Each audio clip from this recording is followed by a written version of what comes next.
We actually are going to have labor shortages, which is going to be driving up wages. I think we're going to see more persistent wages, you know, and that may be a good outcome, but it's going to be an inflationary outcome. We're going to have material shortages with all this building out, and so I think we are somewhat complacent that that inflation can hit us again.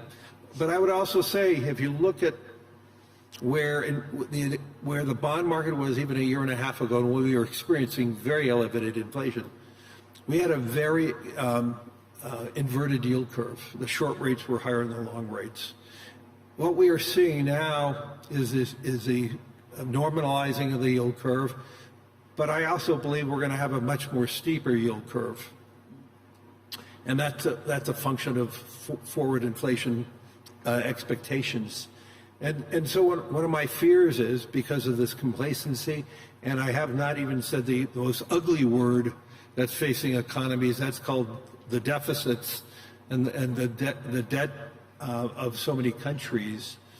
When you think about the amount of capital that we're going to need to be financing all these amazing transformations, we have growing deficits worldwide. The cost of financing those deficits are going to go up. I think the yield curve is showing you that. Yep. Yeah. And so, you know, I've said repeatedly here in Davos, I could see a scenario, I'm not calling for it, but I can't see a scenario where we have a 5.5% 10-year. Yep. And really quickly, do you think the Fed's done cutting rates this year? No, they still have room to cut that will create a more steepening of the yield curve. So I think, you know, the next few months of data and information will identify it.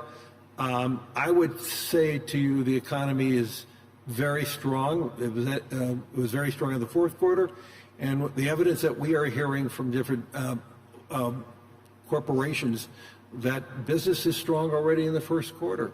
And so we have, and you see that in the labor statistics now. So they may pause for another period of time, and they may ease a little bit. I'm not worried about the short-term moves, but over the next year, if all this materializes, you know, could they revert and go back up? Possibly. Rate hikes.